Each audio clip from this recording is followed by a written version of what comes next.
Want to start with a prayer again? I think prayers are great. Yeah, I can do that if you guys want. Okay. Sure. Thank you.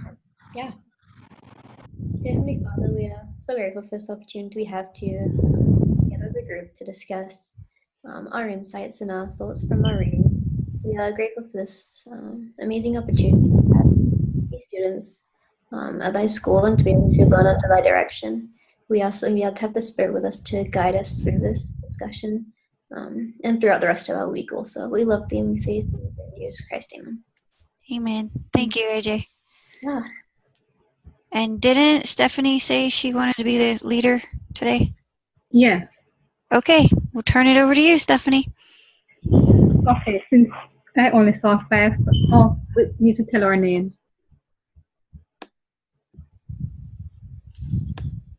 Stephanie Ramsey. Oh, Raquel Ivy. AJ LaGrace. Amanda Mitchell.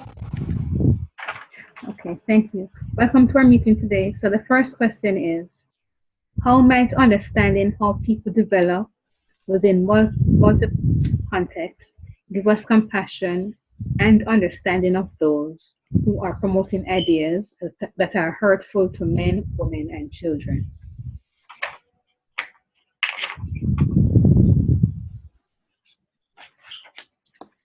Okay, so I could share what I have and then.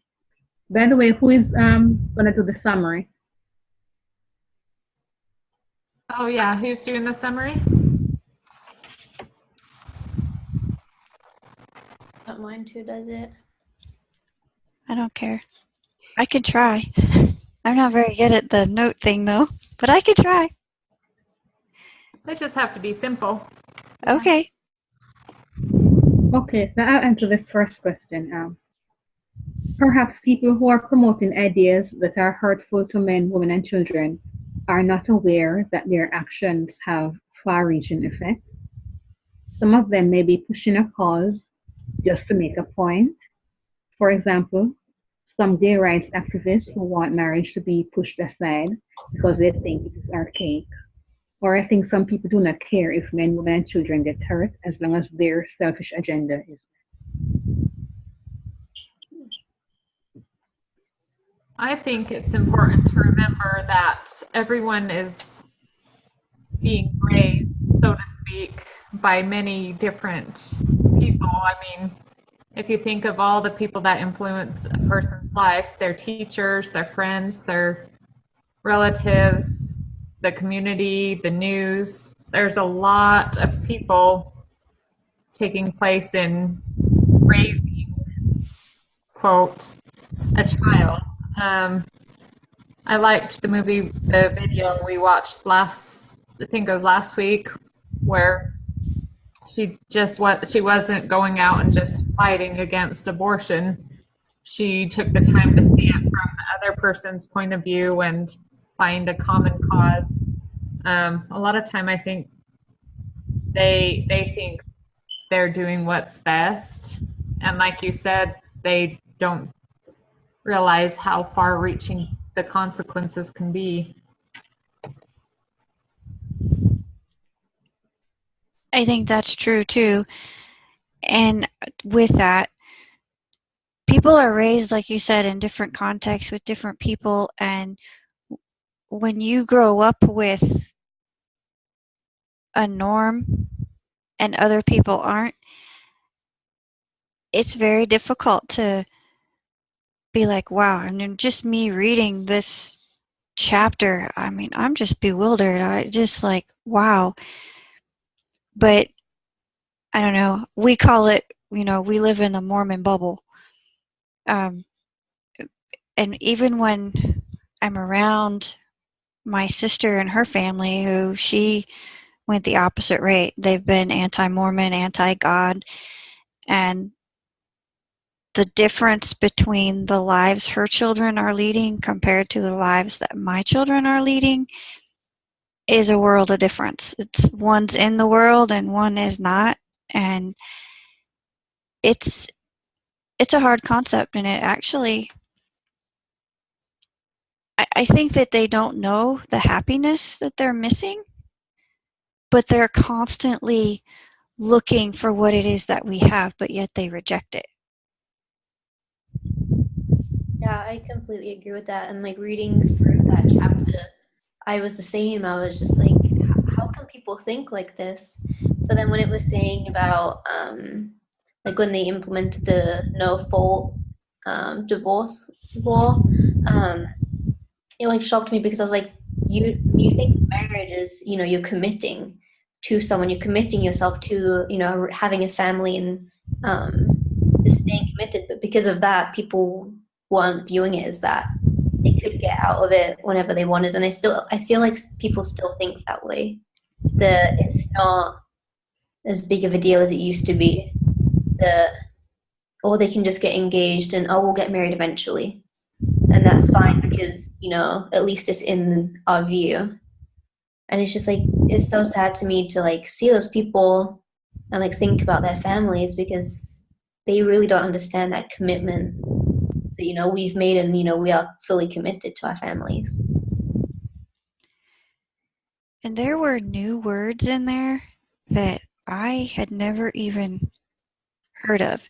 And I felt like they split hairs by, okay, I always thought of monogamy as one whole thing as part of marriage, and they like split it apart from sexual exclusivity and permanence. But until I read this, monogamy, that's what it meant to me, was one person for all of the above. And they've like broken it apart and picked and choose, you know, what, okay, monogamy is okay, we'll just be married to one person, but we don't have to be sexually exclusive to that person. And even if it doesn't work out, the permanence part of it, that's okay. And that was, I don't know, mind-boggling for me to see how they had split that apart. And then on page 48, where he talks about, after all, exclusivity gives people unrealistic expectations of themselves and their partner. Savage seems inclined to keep monogamy but wants to rid the requirement of sexual exclusivity, which he finds outdated and inhumane. And when I read that, I thought of the story of Joseph, who was sold into slavery, and then he was in Potiphar's house, and his wife was after him like all the time, every day. That people nowadays are like, okay, well, we're not expected to, and we can't control ourselves. That's kind of where I got out of that. But yet in the Bible, you know, we're told, and there's another book, the book of Jasher, which I read a book written by, what's his name? No. Anyway, I met him at a family convention. He's a doctor. And he's written several of the books that we use in this curriculum or major. But he talks about it in one of his books. It's from the book of Jasher, which isn't a scriptural book, but it gives more detail of Joseph's life and how, I mean, this woman was relentless. It wasn't just a one-time thing where she tried to get him and he ran out and she grabbed his clothes. It was a daily thing, and he says that he believes that is a story in the Bible that we can cling to, especially men, that they are capable of controlling themselves. Yeah, and I think the world, like you said, like they think they can't control themselves, that they're just, you know, going off their impulses. But even like in the last year, like I think a lot to do with like how we live and like what we expose ourselves to. So I think I've mentioned before that my husband had issues with photography, but since he's gotten rid of all of his social media, he's not had any issues at all because he's made that choice in his life to control the aspects that you can control and showing that you can control it and you can make a change. And to me, it just shocks me how most people in the world just, they see it and they're like, well, that's just who I am and I can't control that. And it's just so sad because, they could be living such a different life if they just had that self-control, or even just that mindset within their relationships. So many relationships and marriages break down because they lack that self-control, as they say. But it's really not that difficult if you commit to that person. But I feel like this world and Satan has just gotten in everyone's heads that they don't have to do that. They can just live off those impulses and kind of do what they want to do as they wish. And it does take effort. People seem to always go for the easy way out nowadays.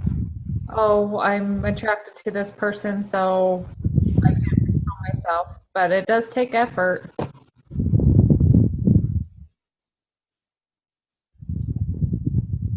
Okay, thank you. So, I'm going to move on to question 2. Which of the systems, chrono, macro, exo, meso, micro, do you feel more comfortable in your advocacy effort? Who would like to go first?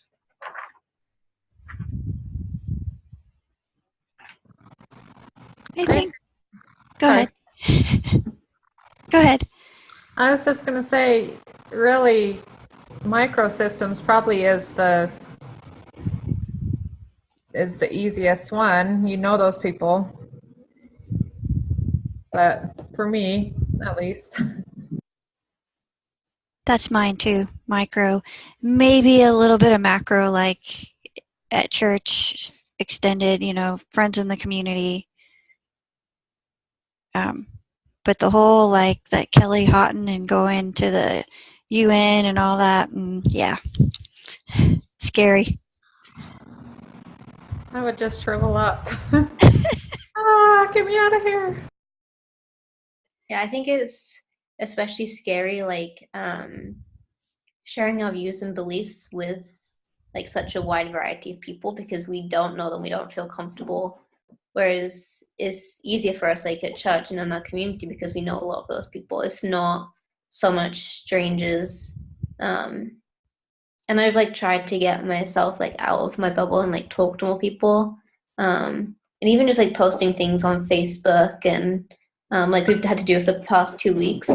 Like even something simple like that can get out to like friends of friends if they were to share it too. Because the one I shared this week, one of my friends had shared it before. And even through social media, like we can do that. We can reach more people. And that's like a comfortable way that we can do that. We don't have to, expose ourselves to ridicule, but we can put our beliefs out there.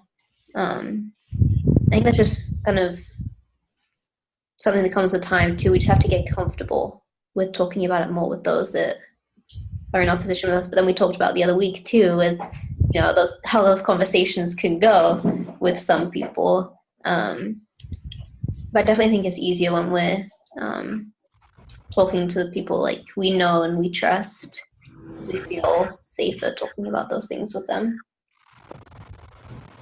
Sometimes I think it can be intimidating, though, if talking to someone you know and you're around them and they know exactly where your thoughts are, and especially if they don't agree, then you feel like you're being watched all the time. So I think it can be intimidating in some cases too. True. What about you, Stephanie? I also feel more comfortable with the microsystem. And I think it's because, we are familiar with our friends and our families, so it's easy for us to express our ideas and our concerns with them. And we also know their personality and probably some of their concerns, so we know how to express things to them. If they're not really religious, we probably won't back up our argument with a religious point. If they're concerned about their children's safety at school, we could talk about that issue instead of talking about pornography or something else. Talk about something that we can definitely find some common ground with. And I think the other areas like the macro and so on, like going to UN, that is going to call for more resources because if have to pay to go on the those meetings and stuff like that.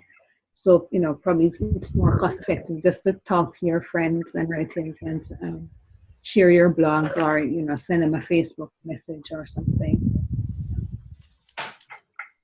I think we can start there, and then at some point we can work up to the other levels. I think we can start in the comfort zone, and then we can branch off into other areas. True. Do you, which kind of what everyone has said, it's kind of like we're all feeling a little bit out of our comfort zone with this, especially sharing it on social media. And for someone like me, I don't really go on there very often. And I don't know, I'm just anti-computer when I'm not doing school. Oh, I don't mind sharing things online. I'm like, the worst they can do is unfriend me, unfriend me. But I probably feel more comfortable online than in person sometimes. Yeah, I think it's because like if when we're doing it online, we're not face to face with someone, like, because I feel like when we're face to face, we can get like not confused, but like we can get tripped up on our words, like things won't come out right. But then when we can do it on social media, we feel safer because we can take that time to really say what we want to say and put it into one thing. But I just think it depends like on the person and what they are comfortable with. Because I know a lot of people that are more comfortable with, public speaking, and maybe being involved in their community and even going to the UN. Because I know I had some friends like through this major, like they've been able to go to the UN with one of the professors, and like I'm like, good for you, but that's not something I would be comfortable with. But I think it's just like, and it is now like amazing that we can do that. There are so many different ways we can be an advocate and share those beliefs and views with other people.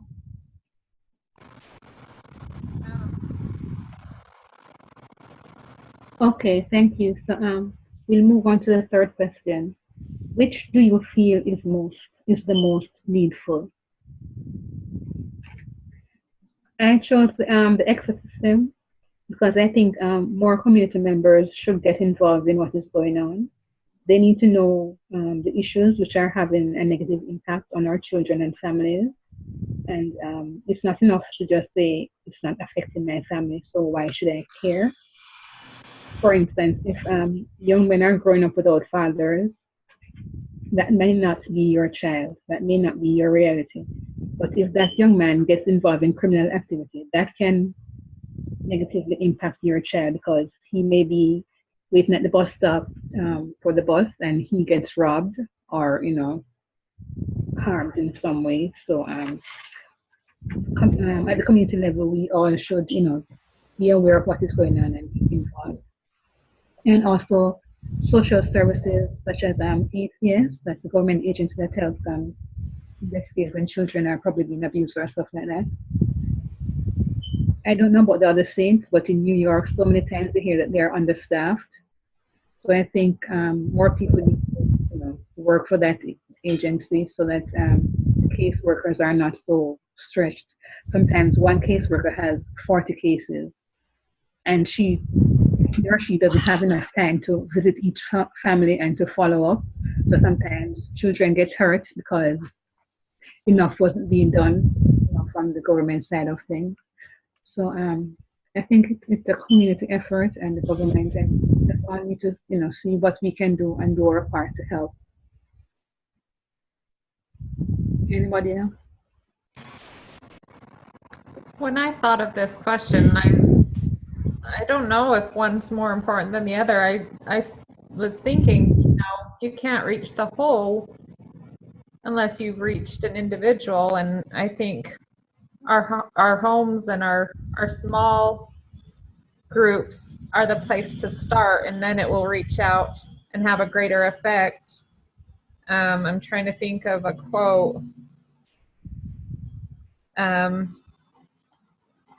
Yeah, I don't know. You can't reach the whole unless if you're feeling in your home and in your community it's going to be harder to create a big wave, a big change. I think the whole is very important, and that's where we should aim for. But I think individually, we can't expect to go out there and change the whole. I think as we change individuals and touch individual lives, then we have a greater wave to reach the whole, if that makes sense. Yeah, I had an answer similar to yours. I had just put all systems because we all learn differently and feel more comfortable in different systems. Some people are not comfortable in the micro system, maybe because they come from an abusive family, a separated family, and so there's a lot of fear and anxiety in that system. So those people might go to the exosystem, like Stephanie said, with social services and learn better from there. And then other people that, watch more TV and stuff and might see someone speaking from the UN and learn from the macro level. Yeah, I agree, and I like what Amanda was saying, that we can't expect, just us to make a difference on the whole, especially like when we have the government so involved, and other, organizations like that, because Satan is, prevalent, and he is very prevalent in those areas too. So it's important that we like defend the home and defend those around us, to, arm them with the knowledge that they need, because they can pass it on to others around them too. And it'll, like you said, it's like a knock-on effect. Like, if we can educate ourselves and those around us, it will just go on, and eventually, maybe not in this lifetime, but everyone's gonna have that knowledge too. And I think that's like the most important thing, to be able to get out to as many people that we can, touch as many people's lives as we can.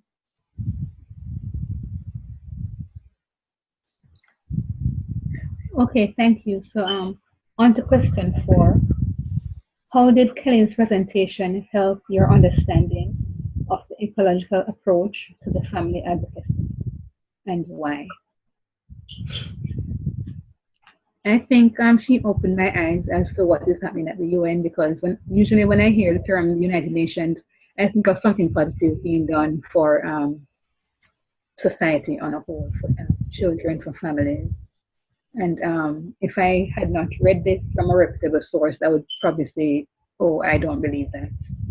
So it was really interesting to see what goes on. And one thing I found particularly disturbing was that when some people mentioned that they should be promoting family, marriage, and religion and moral values, some people who didn't agree booed and yelled at the other individuals. And I think that was just so childish and so immature. If you don't agree with someone, you could, express your opinion in some other way.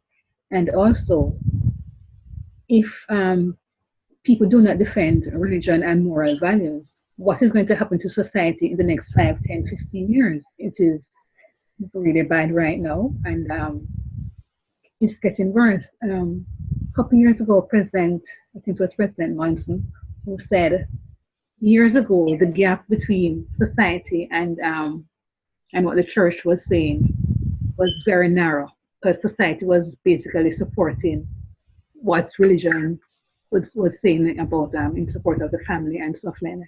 But now that gap is getting wider and wider. Society is not really supporting marriages anymore. Marriage is not important. It's same gender issue, and no marriage, or you can have 3 adult partners and children and all kind of configuration. What is that teaching children, about morality and decency? And if people are not encouraged to be monogamous with each other, be faithful to each other, then we're going to have the rise of diseases and other social ills in our society. What are we going to do to stem this tide? We can't just say, oh, let everybody do what they want to do as long as they're happy, go ahead. There are consequences for certain actions, and you really need to think about those actions before we get involved in them or before we start defending.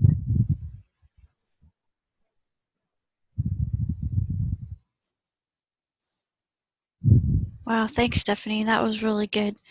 I really appreciated right at the beginning where she said, what is advocacy? And then she broke down all of the systems. For me, that made a whole lot more sense than the chart they gave us in the reading. Just the way she had presented it. And so I have a better order now.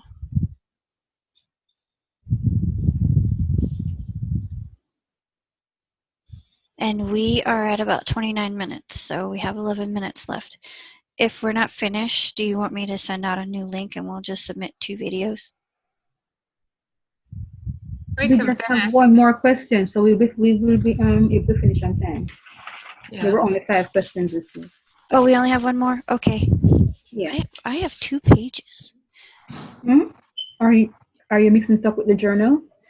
Probably. I'll figure it out later when we're not on time. We kind of run into each other. On that reading, the Kelly's presentation, I just, towards the end, the middle, wherever, it broke down things we can do. We can network, we can, she said, fight, it's worth it. She says to strategize, and she says you have to speak up, probably the opposition, probably someone who is against what you believe. You have to speak. Let's see. If you don't speak up, who else is speaking up? So if we're not speaking up, I find a lot of times when we'll find there's other people on our side, but no one dares to speak up, and you'll find other people on your side once you speak up. So I think that's important. And educate yourself and write columns and get involved. I think the biggest one for me is to speak up because someone has to, or else everyone's just being quiet and letting the adversary take over. Yeah, I really like that too. Just not only did it break down what advocacy was, but gave us some ways we can do it too. Because I think sometimes we think of being an advocate and it kind of overwhelms us because we don't know where to start or what to do. But I think that really helped me just to see, just to speak up, just to put my opinions out there is the first step in being an advocate and helping others to see how to do it too, because we learn from example as well, and I think that's important. Okay, thank you. So, and I was also interested in the World Congress of Families. I'm going to have to look to see if they have a website, because perhaps there's more information we could learn from them. Okay, so the last question is, what historical events and factors, that is chronosystem, can you think of that have contributed to the disintegration of the family? The first one I thought about was no-fault divorce, because if you're going to have divorces, then children are not going to have both parents in the home to help teach them, help train them. So that results in fatherlessness, and then that leads to delinquent behaviors and teenage pregnancy, and also poverty, because if you're a single parent working to take care of home, it's hard to do that. And I also think of legalization of same-sex marriage as having a detrimental effect on society as well. And also taking parents out of school. Some children don't have prayer in the home if you don't have prayer in school, so they don't know where to find out to be. So that's why they're so violent in school. Okay, go ahead. The biggest one I thought of was the no-fault divorce. Like you said, when I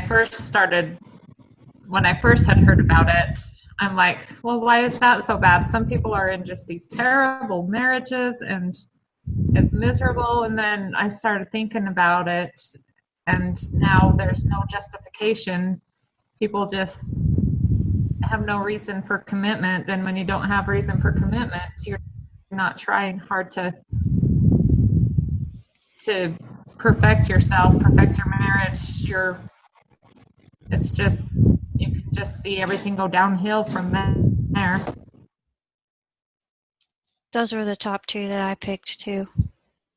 And I thought of that phrase in there where, oh, I don't remember where it was. Something about if you lease your house, why not lease your spouse? And that just, it makes your spouse feel or seem like a piece of property. Wed lease. I'm like, oh my gosh, what are we doing for ourselves? It's totally crazy.